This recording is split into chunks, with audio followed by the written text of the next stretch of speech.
Hello friends, आज की video में हम सेंट्रल रेलवे में 8 फरवरी 2019 जो गुड्स गार्ड्स का एग्जाम हुआ था जेडीसी के तहत उसमें टोटल 30 क्वेश्चन मैथ के पूछे गए हैं और एक एक क्वेश्चन का हम सॉल्यूशन करेंगे। इसका पीडीएफ आपको टेलीग्राम के लिंक मिल जाएगा, वहां से आप ज्वाइन हो जाएं और पीडीएफ डाउनलोड करके प्रैक्टिस करें। चैनल पर अगर नए हैं तो चैनल को सब्सक्राइब करें, बेल आइकन नोटिफिकेशन ऑन कर लें ताकि हम वीडियो अपलोड करें तो आपको नोटिफिकेशन पहले पहुंच जाए। और वीडियो कैसा लगा कमेंट करके जरूर बताएं, दोस्तों के साथ शेयर करें। तो आइए हम क्वेश्चन नंबर 1 से शुरू करेंगे। क्वेश्चन नंबर 1 में है sec 4 theta minus sec square theta. Sec 4 theta minus sec square theta बराबर 5 दिया हुआ है। तो क्वेश्चन में पूछ रहा है tan 4 theta plus tan square theta बराबर क्या होगा। तो डायरेक्ट आंसर हम बोल सकते हैं 5। अगर आपको ये चीज नहीं समझ में आता है तो आप जो है इसका रेशनलाइजेशन करेंगे तो आपको यही चीज आएगा, ठीक है। लेकिन अगर इसको आप तोड़ते हैं तो फिर यही चीज आएगा। कैसे? सेक स्क्वायर थीटा अगर इसमें कॉमन ले लें तो इधर बच जाएगा सेक स्क्वायर थीटा माइनस 1 बराबर कितना हो जाएगा 5, ठीक है। अब सेक स्क्वायर थीटा बराबर क्या होता है, फॉर्मूला जानते हैं, sec square theta minus tan square theta बराबर 1 होता है। अगर 1 को लाएंगे तो -1, तो सेक स्क्वायर थीटा -1 बराबर हो जाएगा टेन स्क्वायर थीटा। तो इतने की जगह पर हम रख देंगे क्या, टेन स्क्वायर थीटा। तो सेक स्क्वायर थीटा और इंटू हो जाएगा टेन स्क्वायर थीटा। चूंकि हमको टेन में लाना है तो सेक को चेंज कर देते हैं। अगर सेक को चेंज करेंगे तो इधर जाकर के प्लस हो जाएगा, मतलब सेक स्क्वायर थीटा बराबर हो जाएगा 1 प्लस टेन स्क्वायर थीटा। तो सेक स्क्वायर थीटा की जगह पर लिखेंगे 1 प्लस टेन स्क्वायर थीटा और इंटू टेन स्क्वायर थीटा। तो ये फिर यही चीज आ जाएगा, तो हमारा आंसर क्या हो जाएगा 5 ही रह जाएगा, ठीक है। दूसरा क्वेश्चन देखेंगे हम इसका। 26 आदमी एक तालाब को खोद रहे हैं, 10 दिनों में वो आधा तालाब खोद देते हैं। ऐसे 4 तालाब को खोदने में उन्हें कितने दिन लगेंगे। 26 आदमी एक तालाब को खोदता है तो उसको 10 दिन लगता है, एक तालाब को खोदता है। तो कह रहा है कि 10 दिनों में वो आधा तालाब खोदते हैं, तो ये आधा तालाब खोदते हैं 10 दिन में। तो ऐसे 4 तालाब को खोदने में उन्हें कितने दिन लगेंगे। मतलब आदमी तो 26 ही रहने वाला है, तो ये 26 से 26 खत्म हो जाएगा और ये 2 ऊपर चल जाएगा तो हो जाएगा 10 दूना 20 और 20 चौक 80, मतलब 80 दिन इसको जो है टोटल टाइम लग जाएगा। नेक्स्ट क्वेश्चन देखेंगे हम 3 नंबर। एक बहुभुज के आंतरिक कोण दिया हुआ है योग 540 डिग्री। तो इस बहुभुज की भुजाओं की संख्या क्या है। तो आंतरिक कोण टोटल दिया हुआ है 540 डिग्री। देखिए मैं फार्मूला कुछ नहीं लगा रहा हूँ। 140 डिग्री में हम पहले 540 डिग्री में पहले हम 360 डिग्री निकाल लेंगे, बचेगा कितना 180 डिग्री। अब 360 डिग्री हम क्यों निकालें कि क्योंकि चतुर्भुज में मैक्सिमम 360 डिग्री बनेंगे, है ना। तो ये हो गया 4 भुजा और 180 में हो जाएगा 1 भुजा, मतलब टोटल मिलकर के कितना हो जाएगा 5 भुजा, ठीक है। Next question 4 number. 4 में है निम्नलिखित में कौन सा जोड़ा ट्विन प्राइम जोड़ा नहीं है। मतलब ट्विन प्राइम के मतलब ऐसे अभाज्य संख्या जिसमें 2 का अंतर हो लेकिन वो अभाज्य संख्या हो। तो पहला ऑप्शन देखिए 281 283, दूसरा में 311 313, तीसरा में 359 और 361। 359 और 361 इसलिए नहीं होगा क्योंकि 361 जो है 19 का स्क्वायर है, मतलब वो 19 से कट जाएगा। मतलब हमारा डायरेक्ट आंसर सी जो है 361 और 359 वाला जो जोड़ा है ये ट्विन प्राइम नंबर नहीं होगा। 5वां नंबर क्वेश्चन में देखिए, 5वां नंबर क्वेश्चन में है 48 और 25 का HCF, है ना। तो 48 और 25 का HCF दोनों में क्या कॉमन है, इसमें 5 आएगा और इसमें 2 आएगा, तो 2 और 5 का कॉमन क्या होगा 1 ही आएगा, मतलब इसका HCF 1 होगा। नेक्स्ट क्वेश्चन 6 नंबर में है प्रतिवर्ष 10% की चक्रवृद्धि ब्याज पर 6000 रुपया का ऋण लिया गया। 3 साल तक हर साल के अंत में 2000 की राशि लौटाई गई। प्रत्येक वर्ष के बाद ब्याज को घटी हुई देय राशि पर प्रभारित करते हुए, मतलब उसको भरते हुए चौथे वर्ष के समापन पर ऋण की शेष राशि का पूर्ण भुगतान कर दिया गया। चौथे वर्ष के समापन पर ऋण की अदायगी के रूप में कितनी राशि का भुगतान किया गया। इस क्वेश्चन को है ऐसे ही टाइप के क्वेश्चन हम पिछली वीडियो में हम लेकर के आए थे जिसमें करीब जो है 2100 रुपया का भुगतान किया जाता था। तो उसी टाइप का क्वेश्चन है, इसको आप वीडियो पॉज करके बनाइए, ठीक है। तो हम बताते हैं, 10% के मतलब होगा 1/10, और 1/10 को जोड़ करके लिखेंगे तो 11/10, ठीक है। अब इसमें ऋण कितना लिया था कर्ज, 6000, मतलब 10 की वैल्यू, 10 की जो वैल्यू है 6000 के बराबर है, तो 1 की वैल्यू कितनी हो जाएगी 600, तो 11 की वैल्यू कितनी हो जाएगी 6600 रुपया।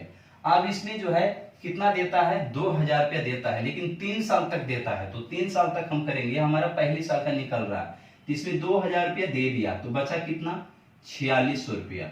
अब ये जो 4600 रुपया आया फिर किसके 10 के बराबर होगा, क्योंकि मूलधन बन गया ये, तो फिर 11 की वैल्यू अगर हम निकालेंगे तो 11 66 और 11 चौक 44 और 6 हो जाएगा 50, मतलब 5060, ठीक है। फिर इसमें 2000 रुपया देगा, ये हमारा पहला वर्ष से निकला है, ये दूसरा वर्ष से निकालेंगे, 2000 फिर देगा तो 0 6 0 और 3060 जो है ये दूसरा साल का।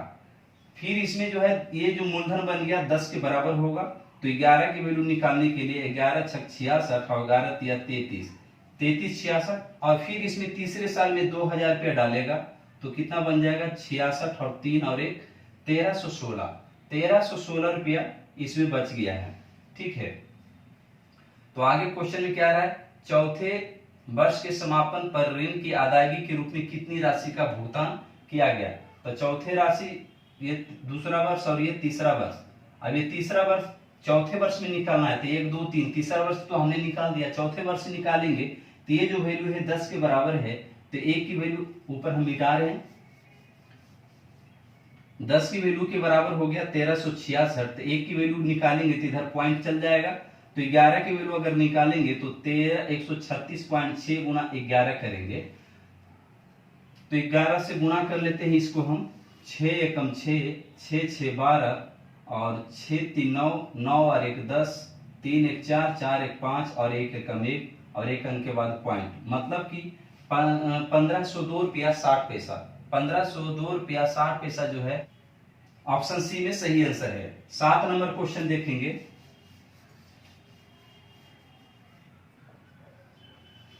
a प्लस 1/a बराबर क्वेश्चन में दिया है -9, तो आपको पूछ रहा है a square plus 1/a square का वैल्यू क्या है।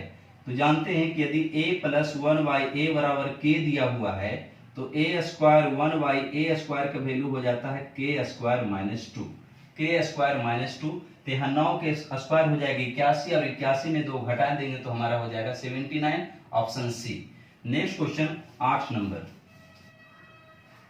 8 नंबर में कौन सा क्रमित जोड़ा x y नीचे दिए गए समीकरण को पुष्टि करता है। समीकरण दिया है 2x - 3y = 4 और x - 2y = 1। ऑप्शन में दिया हुआ है 5 2, ऑप्शन से इसको बना लीजिए, या फिर ऐसे भी आप बना सकते हैं 2 से गुणा करके इधर, है ना, 2 से इधर गुणा कर लेंगे, 2 से गुणा हो जाएगा इधर, तो ये कट जाएगा और ये हो जाएगा हमारा 3 और ये 2 2 4, तो 4 और 3 7y, 2 दूनी 4 और 3 7y, क्योंकि हम यहाँ घटा रहे हैं तो यहाँ जुटेगा, तो फिर 4 में से 3 गया 1y, 1y बराबर 2 एकम 2 और 4 2 6, तो y बराबर 6 आ रहा है ना, घटा रहे ना तो इधर भी घटेगा, तो 4 में से 2 जाएगा 2, 4 में से 2 गया 2, मतलब y बराबर 2, y बराबर 2 ऑप्शन में ए और सी में है। तो अगर x अगर हम निकाल लें यहाँ से, तो 2x माइनस हो जाएगा 3 दूना 6 बराबर 4, मतलब 2x बराबर 10, तो x बराबर हो जाएगा 5, तो x बराबर 5, या तो फिर आप ऑप्शन से पुट कर ले x और y का वैल्यू, आपको उससे भी आंसर निकल जाएगा। नेक्स्ट क्वेश्चन 9 में है, वरिधि ने एक कप का सेट 725 में खरीदा, परंतु पुराने स्टॉक को खाली करने के लिए उसे सेट को 638 रुपये में बेचना पड़ा, तो उसके द्वारा वहन की गई हानि का प्रतिशत क्या है। बहुत आसान सा क्वेश्चन है, 725 में खरीदा और 638 रुपये में बेच दिया, तो कितनी की हानि होगी, 15 में से 8 गया 7 और ये हो जाएगा 11, 11 में से 3 गया, 11 में से 3 गया 8 और 6 87, तो 87 जो है 725 पर हानि हुआ, परसेंटेज निकालना है 100 से गुणा, 29 से 9 से काट लेते हैं, 9 से नहीं कटेगा, 15 में से 8 गया 7, ठीक है, 25 से काट लेते हैं, 7 चौक 28 और 1 29 और 25 से 4 बार में 87 और 4 दिया 12%। मतलब हानि परसेंट कितना आ गया 12%। आपका ऑप्शन सी सही है। एक समबाहु त्रिकोण मतलब इक्विलेटरल ट्रायंगल की ऊंचाई h यूनिट है तो समबाहु त्रिकोण का क्षेत्रफल स्क्वायर यूनिट में क्या होगा। देखिए आपको एक रिलेशन बता देते हैं। रिलेशन से कुछ भी अगर क्वेश्चन में दिया रहेगा सीधा रिलेशन लगाइए और आपका आंसर निकल जाएगा। देखिए होता है 4a बटे में √3 बराबर 4h स्क्वायर। अब इसका भी स्क्वायर कर देंगे तो 3 हो जाएगा बराबर p स्क्वायर, जहां p पेरीमीटर होगा, और 3 का स्क्वायर करेंगे 9 और बराबर साइड के स्क्वायर। ये बहुत बढ़िया रिलेशन है। ये ट्रिक आप याद रखिए, आपको डायरेक्ट बन जाएगा। तो इस क्वेश्चन में कह रहा था कि हाइट जो है h है तो उसका क्षेत्रफल क्या होगा।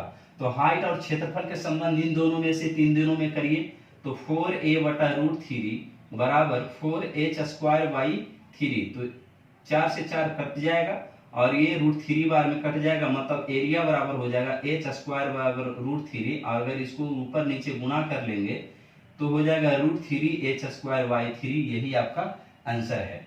Next question 11। मान ली कि n बराबर 3k गुना 9 पर पावर m गुना 27 पर पावर n। n बराबर कोई संख्या है जो कि कह रहा है कि 3 पर पावर k गुना n पर पावर m गुना और 27 पर पावर n। तो कह रहा है कि k m n एक प्राकृतिक संख्या है तो n निश्चित रूप से एक वर्ग संख्या होगी। जब देखिए k सम संख्या, k केवल सम संख्या की अगर बात करेंगे है ना, तो इन दोनों के बारे में कुछ नहीं कहा गया कि सम होगा कि विषम होगा, और एक वर्ग संख्या होना चाहिए। वर्ग संख्या का मतलब उसका वर्गमूल निकले, ठीक है। तो k संख्या अगर है 2 है मान लीजिए, तो इसके बारे में कुछ नहीं कहा जा रहा है। अगर इसके ऊपर भी अगर मान लेते विषम रखते हैं और इसके ऊपर भी हम विषम रख लेते हैं तो ये 27 का तो वर्गमूल निकलता नहीं है क्योंकि ये रूट में आ जाएगा, है ना। तो ये पहला ऑप्शन k बराबर नहीं होगा। दूसरा ऑप्शन अगर देखते हैं हम, k प्लस n एक विषम संख्या है, मतलब k और n को जोड़े तो दोनों विषम संख्या। तभी हम तो देखेंगे कि अगर विषम संख्या रखेंगे तो क्या होगा, ये स्क्वायर रूट निकलेगा ही नहीं, मतलब पूर्ण वर्ग होगा ही नहीं। तो दूसरा ऑप्शन भी हमारा गलत है। तीसरा देखते हैं। तीसरा में दिया हुआ है k प्लस n एक सम संख्या है। k प्लस n ये तो सम संख्या है, और इस पर भी अगर हम सम संख्या कर देते हैं, जैसे पावर 2 कर देते हैं तो 3 के स्क्वायर, ठीक, और 9 की कुछ भी नहीं कहा गया है तो मान लीजिए सम संख्या विषम संख्या रख रहे हैं और 27 पर पावर हम 2 रख रहे हैं। तो देखिए इसका पूर्ण वर्गमूल निकल जाएगा, एक 3 बाहर आ जाएगा, इससे भी एक 3 बाहर आ जाएगा और इससे भी बाहर आ जाएगा। इसका मतलब हमारा सही आंसर केवल k प्लस n जो है एक सम संख्या होना चाहिए। नेक्स्ट क्वेश्चन 12 में है 5 अंकों की सबसे छोटी संख्या क्या होगी जिसे 4, 5, 7 से विभाजित करने पर प्रत्येक मामले में 2 शेष बचता है। देखिए ऑप्शन पहले में दिया हुआ है 10,076। 10,076 4 से कट जाता है तो ये तो होगा ही नहीं। दूसरा ऑप्शन आपको दिया है 10,012, तो 10,012 भी 4 से कट जाता है, ये तो होगा ही नहीं। तीसरा ऑप्शन है दिया हुआ 10,082 और चौथा है 10,002। तो ये ऑप्शन आप चेक कर सकते हैं डायरेक्ट, नहीं तो आप इसको एलसीएम निकाल करके फिर सबसे 5 अंक की सबसे छोटी संख्या 1 लाख, फिर उसमें भाग देंगे, फिर जो रिमाइंडर आएगा फिर उसमें से एलसीएम वाले में माइनस करेंगे, उसके बाद फिर आप जो है 1 लाख में उसको जोड़ेंगे। तो बहुत लंबा प्रोसेस है। इससे बचने के लिए सीधा जो है आप ऑप्शन को छाड़िए और उसमें पुट कर दीजिए, आपका आंसर निकल जाएगा। तो एक 10,082 सी ऑप्शन है, इसको अगर हम चेक करते हैं, है ना, ये तो 4 से नहीं कटेगा लेकिन 4 से भाग देंगे तो इससे 20 चौक 80 और 2 शेष पर बच रहा है। 5 से भी अगर हम भाग देते हैं तो 5 एकम 5, 3 5 छक 30 और 2 शेष बच रहा है। 7 से अगर हम लगाते हैं तो 7 एकम 7, 3 7 चौक 28, यहाँ 2 फिर 8, 7 चौक 28 और फिर 2 शेष पर बच जाएगा। इसका मतलब हमारा आंसर सी सही है। नेक्स्ट क्वेश्चन 13 नंबर, एक थैली में लाल गेंद और हरी गेंदे का अनुपात 17:29 है। लाल गेंद है और हरी गेंद है 17:29 है। क्वेश्चन में कह रहा है यदि 15 और हरी गेंदे थैली में डाल दें, हरी गेंदे को कह रहा है कि 15 डाल दें, 15 हरी गेंद डाल दें, तो कह रहा है अनुपात 1:2 हो जाता है।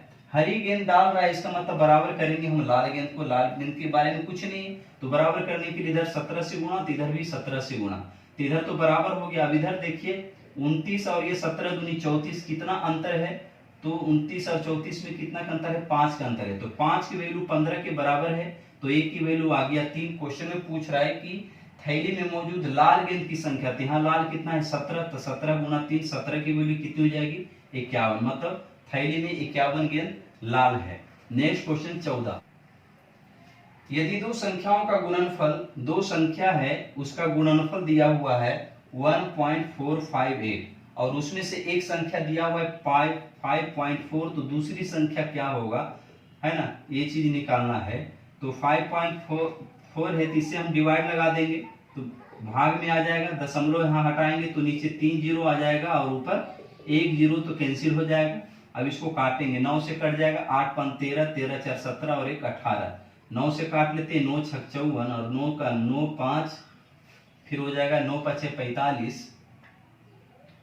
और 9 से हो जाएगा 9 एकम 9 5, 9 6 54 और 9 दूनी 18, 6 से काट लेंगे, 6 दूनी 12 और 6 सत्ते 42, मतलब कि यहाँ पर 27 और नीचे में 2 जीरो है, मतलब हो जाएगा हमारा 0.27, 0.27, 0.27 आपको ऑप्शन बी सही है। नेक्स्ट क्वेश्चन 15, नियत गति में यात्रा कर रही रेलगाड़ी एक ही दिशा में चल रहे दो लोगों की क्रमशः 12.6 सेकेंड एवं 14.4 सेकेंड में पार करती है। पहला आदमी 6.6 किलोमीटर प्रति घंटा की गति से चल रहा था, जबकि दूसरा आदमी उससे कुछ तेज 11.1 किलोमीटर प्रति घंटा से चल रहा था। तो किलोमीटर पर आवर में रेल की गति क्या होगी। देखिए बहुत आसान से क्वेश्चन है, इसको हम रेशियो से अगर हम बनाते हैं तो देखिए कैसे बनता है। आप इसको फार्मूले से भी बना सकते हैं। पहले तो ये ध्यान देना है कि रेलगाड़ी जो है, ये मान लीजिए कि रेलगाड़ी है, ट्रेन है और यहाँ पर एक आदमी है और फिर मान लीजिए एक आदमी आगे है, तो इसको इसका स्पीड जो है, इसका स्पीड जो है 6.6 है, मान लीजिए इसका स्पीड जो है 11.1 है। इसका जो टाइम है ट्रेन को पार करने का 12.6 सेकेंड है और इसका जो टाइम है 14.4 सेकेंड है। ठीक है, तो कह रहा है कि इस ट्रेन की गति क्या होगा। तो यहाँ एक चीज है कि जितना सेकेंड में इतना दूरी तय किया होगा ट्रेन, उतना ही समय में इसको दूरी से पार करेगा। मतलब इस कंडीशन में दूरी हमेशा बराबर होता है, तो दोनों के लिए दूरी निकाल करके बराबर कर लेंगे तो ट्रेन क्यू से चाल निकल जाएगा, क्योंकि दूरी बराबर चाल इंटू समय। तो इसका मान लेते हैं कि चाल x है। ठीक है, पहले हम जो इसका कंसेप्ट से जो बनता है वो चीजें सिखा रहा हूं, उसके बाद हम रेशो से डायरेक्ट बनाएंगे इसको। तो मान लीजिए कि अगर चाल x है और चूंकि समान दिशा में है तो सापेक्ष चाल घटता है ना। तो इसका चाल है 6.6, तो माइनस हो जाएगा 6.6। तो दूरी निकाल लें तो दूरी बराबर चाल इंटू समय, और इसका समय कितना है 12.6, इसको घंटे में बदलेंगे तो 60 इंटू 60। इसके लिए फिर यही दूरी हो जाएगा। तो चाल तो हमने x माना है ट्रेन का, माइनस इसका चाल है 11.1 और समय इसका है 14.4, और इसको भी हम घंटे में बदल लेंगे तो हमारा 60 इंटू 60, ये कट जाएगा, पॉइंट से पॉइंट कट जाएगा और इसको काटेंगे 4 4 8 1 9, 9 से कट जाएगा, 9 एकम 9, 9 चौक 36 और 9 एकम 9, 9 छक 54, 2 सत्ते 14 और 2 अठी 16। तो इधर हो जाएगा 7x माइनस 7 छक 42 और 7 छक 42 और 4 46। इधर हो जाएगा 8x माइनस 8 एकम 8 और 11 8 88। अब इसको घटाएंगे तो 7x में 8x जाएगा तो माइनस x बराबर इधर हो जाएगा, फिर 8 में से 2 गया 6 और 8 में से 6 गया 2 और 8 में से 4 गया 4, मतलब ट्रेन की जो चाल है 42.6 किलोमीटर पर घंटा है। तो इसमें थोड़ा सा काटना कुटनी पड़ गया है ना, लेकिन अगर रेसिस इसको बनाएंगे तब देखिए कैसे बनता है। इसका दूसरा तरीका, इसका चाल था 6.6 और इसका चाल था 11.1। देखिए इसका चाल दिया हुआ है कितना 6.6 और इसका समय से ही चलते हैं, पहले समय कितना दिया हुआ है 12.6 और इसका समय दिया हुआ है 14.4। इसको काट लीजिए, तो काटेंगे तो कितना आएगा 14 26 से, या 9 से काटे थे तो 9 एकम 9, 9 चौक 36 और 9 16 नमा 144, 2 सत्ते 14 और 2 आठी 16। ये हमारा समय दिया हुआ है। इसका चाल कितना है 6.6, तो इसकी दूरी कितनी हो जाएगी, तो क्योंकि दूरी बराबर चाल इंटू समय, क्योंकि दोनों के लिए तो दूरी बराबर हो जाएगा, तो चाल इंटू समय, तो यहाँ कितना हो जाएगा 7 छक 42 और 7 छक 42 और 4 46। इधर हम दूरी निकाल लेते हैं तो 8 एकम 8 और 11 88 88.8। अब इन दोनों को अंतर करिए, इन दोनों का अंतर कर देंगे तो हमारा क्या बन जाएगा, 8 में से 2 गया 6 और 8 में से 6 गया 2 और 8 में से 4 गया 4, 42.6। और इसके अंतर से भाग देंगे तो 8 और 7 के अंतर कितना है, 1 है। मतलब कि हमारा, क्योंकि ये समय निकला था ना, रेशो जब हम निकाले तो समय निकला चाल से, तो फिर चाल बराबर निकालेंगे तो दूरी बटा समय, क्योंकि घटा करके हमने दूरी निकाला और समय से फिर भाग दिया तो चाल निकल गया। तो 42.6 जो है ट्रेन की चाल। तो आप या तो इस तरीके से बनाएं या तो फिर जो इसका पहले तरीका है उससे भी बना सकते हैं। दूसरा क्वेश्चन देखेंगे अब 16 में है, यदि x minus three x square minus 2ax plus 3a का भाज्य फैक्टर है, मतलब इसका गुणनखंड है, तो a का मान क्या है, तो इतना बराबर 0 करके इसके डायरेक्ट वैल्यू, या फिर यूं कहें कि माइनस में अगर है तो प्लस में वैल्यू पुट कर दो, और अगर इधर प्लस में दिया हुआ रहे तो माइनस में वैल्यू करके पुट कर दो।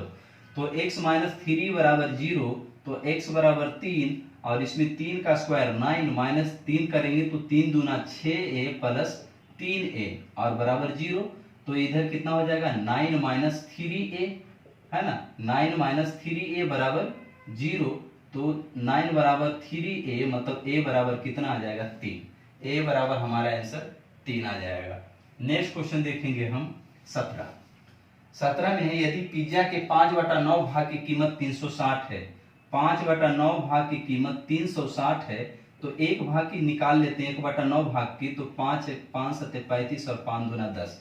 तो कह रहा है कि 2/3 भाग का कितना हो, अगर इसमें 6 से गुणा कर लेंगे तो 2/3 आ जाएगा काट करके, क्योंकि 3 दूना 6, इसको काटेंगे तो 3 तिया 9 और 3 दूना 6, तो 2/3 निकल गया ना। तो इधर भी 6 से गुणा कर लेंगे तो 6 दूना 12 और 7 छक 42 और 1 43, मतलब 432 रुपया हो जाएगा। नेक्स्ट क्वेश्चन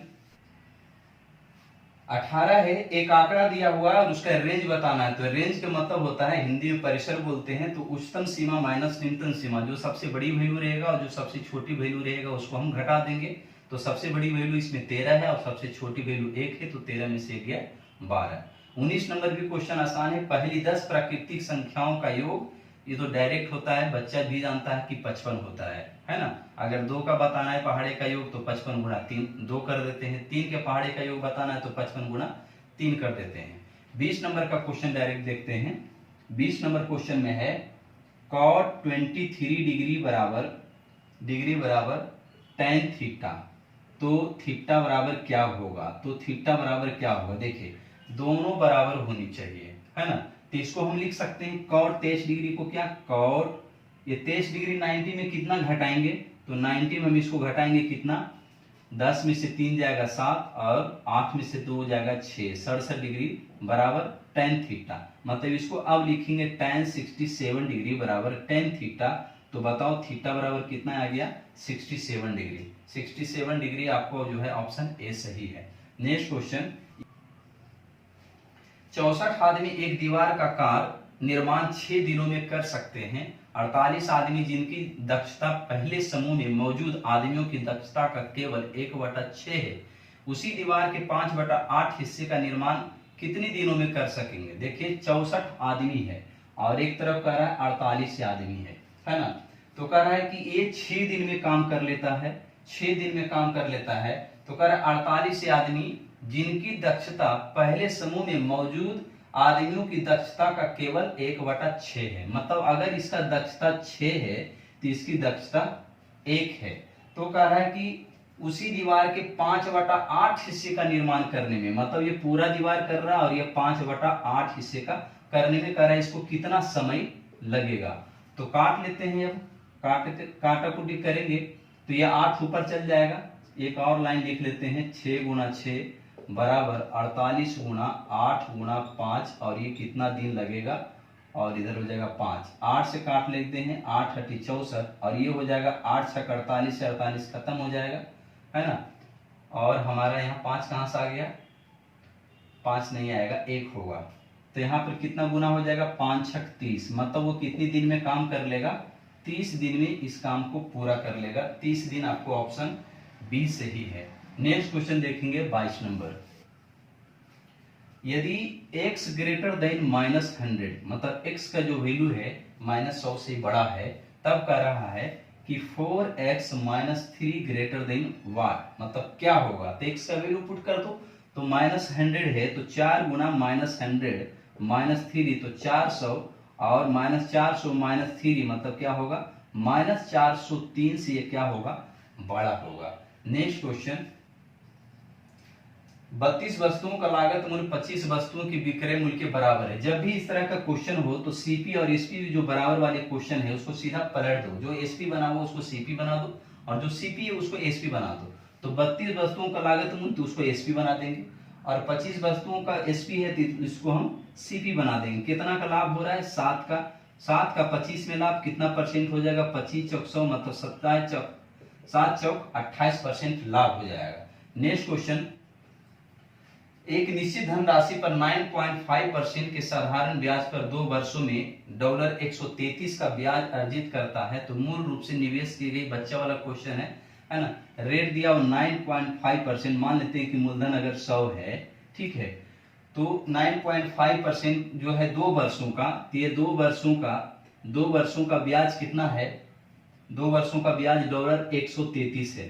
तो अगर हम एक का निकाल लें तो 133 बटे 9.5 इंटू 2, तो 100 में अगर हमें निकालना है तो 133 बटे 9.5 इंटू 2 और इंटू 100, पॉइंट हटाएंगे तो यहाँ 0 आ जाएगा। 19 पच्चे 95 और 19 सत्ते 133 और 5 दूना 10, 0 खत्म हो जाएगा मतलब 700। उसका मूलधन कितना था $700 है, तो डॉलर में आंसर आ जाएगा ऑप्शन ए। नेक्स्ट क्वेश्चन, एक संख्या को 3:7 के अनुपात में 2 हिस्सों में विभाजित किया गया है। यदि दोनों संख्याओं का अंतर 36 है, 3:7, इसका अंतर कितना है 4 और 4 की वैल्यू दिया हुआ है 36, तो एक की वैल्यू निकल जाएगा 9। तो पूछ रहा है सबसे छोटी संख्या, तो छोटी संख्या 3, तो 3 की वैल्यू कितनी हो जाएगी 27, 3 की वैल्यू 27। 26 नंबर क्वेश्चन, 26 में है 8, 4, 3 और x1 और ये 3 से विभाजित है, तो कह रहा है x के संभव मूल्यों का योग क्या हो सकता है। मतलब x के जगह पर वो वैल्यू क्या क्या हो सकता है और उसका फिर हमें जोड़ करके बताना है, ठीक है। तो पहले इसको करेंगे तो 8 4 12, 12 3 15, 15 1 16, 16। अब हम 16 में हम कितना जोड़ते जाएंगे कि 3 से कटते, है ना। 16 में कितना जोड़ते जाएंगे कि 3 से कटे। 1 जोड़ेंगे तो 17 नहीं कटेगा, 2 जोड़ेंगे तो कट जाएगा 18, तो पहला हमारा वैल्यू निकल गया 2, ठीक है। अगला वैल्यू अगर हम रखते हैं 3 रखते हैं तो 16 3 19 नहीं, 16 4 20 नहीं, 16 5 21, है ना, और 3 से कट जाता है मतलब दूसरा वैल्यू कितना आ गया 5 आ गया। तीसरा वैल्यू अगर हम रखते हैं 6, 16 6 22 नहीं कटेगा, 16 7 23 नहीं कटेगा, 16 8 24, 16 8 24 हमारा 8 से भी कट जाएगा। 9 रखेंगे तो 16 9 25, लेकिन आप 10 नहीं रख सकते क्योंकि फिर ये 2 डिजिट का बन जाएगा, है ना, 2 डिजिट का बन जाएगा। तो फिर 2 डिजिट के तो फिर 3 डिजिट का वैसे करते चले जाएंगे, तो हमें सिंगल डिजिट तक ही बात करना है। तो यहाँ पर टोटल आप जोड़ लीजिए तो 8 5 13 और 13 2 15। तो यही आपको क्वेश्चन में कह रहा था कि x की जगह पर कौन कौन सा मान रखेंगे, उसको फिर हमें जोड़ करके आंसर बताना है। तो संभव मूल्यों मान का मूल्य कौन कौन हो गया, तो 2 हो गया, 5 हो गया, 8 हो गया और उसका जोड़ 15 हो गया। नेक्स्ट क्वेश्चन 27, एक वर्ग के विकर्ण की लंबाई d सेंटीमीटर है। एक वर्ग है और उसका विकर्ण दिया हुआ है d। हम मान लेते हैं कि एक है, क्योंकि भुजा हम मान लेते हैं 1 है, तो इसका विकर्ण कितना आ जाएगा √2 पाइथागोरस थ्योरम से, है ना। कर्ण का लंब का स्क्वायर प्लस आधार के स्क्वायर बराबर कर्ण का स्क्वायर। तो ये √2 जो है किसके बराबर है, d क्वेश्चन ने दिया हुआ है। तो एक की अगर हम भुजा निकालेंगे तो d/√2 और अगर हम क्षेत्रफल निकालेंगे तो इसका क्या हो जाएगा स्क्वायर, मतलब d स्क्वायर और √2 का स्क्वायर करेंगे तो हमारा क्या हो जाएगा 2, मतलब d²/2। आपको ऑप्शन सी सही है, कोई फार्मूला रखने की जरूरत नहीं है। नेक्स्ट क्वेश्चन 28, 58.5 किलोमीटर प्रति घंटा की गति से यात्रा कर रही एक रेलगाड़ी प्लेटफॉर्म में खड़ी एक महिला को 8.8 सेकंड में पार करती है। तो रेलगाड़ी की लंबाई, तो दूरी बराबर चाल इंटू समय, दूरी बराबर चाल इंटू समय निकालेंगे तो चाल दिया हुआ है 58.5, इसको हम मीटर प्रति सेकंड में बदलने के लिए 5/18 से गुणा करेंगे और समय दिया हुआ है आपको 8.8, इसको गुणा कर लेंगे। अब इसको काटा कुटी कर लेंगे, ठीक है। तो इसको हम काटेंगे। चलिए इसको हम पॉइंट हटा लेते हैं, नीचे 100 लिख लेते हैं। 9 से कट जाएगा, 8 5 13, 13 और 5 18, 9 दूनी 18 और 9 6 54, 9 5 45, 65 हो गया। 2 से इधर कट जाएगा आपको, 44 दूना 88 है ना। 5 से काट लेते हैं, 5 दूना 10 और 5 से 13 5 65 और 5 दूनी 10 और 2 दूनी 4, 11 चौक 44, मतलब 3 1 4 और 143 मीटर। 143 मीटर जो है ट्रेन की लंबाई, ऑप्शन बी सही है। नेक्स्ट 29 में है, 18 पारियों के बाद एक बल्लेबाज का प्रति पारी का औसत स्कोर 45 था। 20 पारियों के बाद उसका औसत बढ़कर 50 हो गया। यदि बल्लेबाज ने 20वीं पारी में उसकी पिछली पारी से 122 रन अधिक बनाए तो उसने 19वीं पारी में कितने रन बनाए थे। देखिए ये क्वेश्चन जो है आपको एनटीपीसी में शायद जो है 2019 या फिर 2019 के ही आसपास पूछा गया क्वेश्चन है। ये सेम क्वेश्चन है, केवल वैल्यू का चेंज कर दिया गया है ना। तो 18 पारी की बात कर रहा है, तो 18 पारी का कितना दिया हुआ है इसमें 45 स्कोर, और 20 का कितना दिया हुआ है 50 दिया हुआ है। इसको अगर हम गुणा कर लेते हैं तो टोटल योग हमारा निकल जाएगा 18 5 90 और 18 चौक 72, 72 और 9 81। इधर कर लेंगे तो 1000 हमारा आ जाएगा। इसका अंतर कितना आ जाएगा, 0 10 में से गया 9 और 9 में से 8 गया 1, 190। क्वेश्चन में कह रहा है अब यदि बल्लेबाज ने 20वीं पारी में उसकी पिछली पारी से 122 रन अधिक बनाए, 122 रन अधिक बनाए और यहाँ पर 190 रन की आ गया है ना। तो 190 और 122 का अंतर अगर हम निकालते हैं तो कितना हो जाएगा, 10 में से 2 गया 8 और 8 में से 2 गया 6, 68 हमारा अंतर आ गया। क्योंकि अंतर की बात कर रहा है तो हम भी अंतर निकाल देंगे। अब यहाँ पर कह रहा है कि 19वीं पारी में कितने रन बनाए थे, तो ये जो आया है 19वीं 18वीं और ये 20वीं है, तो 19वीं में है ना, अगर मान लीजिए कि अगर इसका x था तो उसमें x प्लस समथिंग हो जाएगा है ना। तो यहाँ पर ये दोनों की वैल्यू है तो सीधा यहाँ पर कुछ नहीं आधा कर दीजिए तो इसका कितना हो जाएगा 34 दूना 68, मतलब कि 34 रन उसका आंसर सही है। लास्ट क्वेश्चन 30 नंबर देखेंगे। ज्यामिति से क्वेश्चन है, वो केंद्र वाले एक वृत्त एक सर्कल है और इसका केंद्र है O। इसमें कहा है ABC 3 बिंदु स्थित है, C बड़े चाप AB, बड़े चाप AB मतलब मान लीजिए हमारा एक जीवा है तो ये वाला जो चाप है ये हमारा बड़ा हो जाएगा और ये वाला चाप हमारा छोटा हो जाएगा। तो जो C बिंदु है कह रहा बड़ा चाप पर मान लीजिए कि यहाँ पर C हम बिंदु रख रहे हैं, तो कह रहा यदि छोटे चाप AB पर कोण AOB का माप 124 डिग्री है, ये वाला जो कोण बन रहा है छोटे चाप से ये वाला कोण है 124 डिग्री, तो कह रहा है क्वेश्चन में कोण ACB का माप क्या होगा। ACB ये वाली कोण क्या होगा, तो ये तो डायरेक्ट थ्योरम ही है ना, कि केंद्र पर बनाया गया एक ही जीवा द्वारा केंद्र पर बनाया गया कोण परिधि के जो कोण बनता है उसका ये दुगना होता है, या फिर उल्टा कहेंगे तो इसका आधा होता है। तो अगर ये 124 डिग्री है तो इसका आधा हो जाएगा 62 डिग्री, इसका आंसर 62 डिग्री। तो ये जो क्वेश्चन जो है आपको 30 नंबर क्वेश्चन पूरा एक एक करके सोल्यूशन कर दिए हैं। वीडियो अगर आपको अच्छा लगता है तो कमेंट करके जरूर बताएं और दोस्तों के साथ शेयर करें।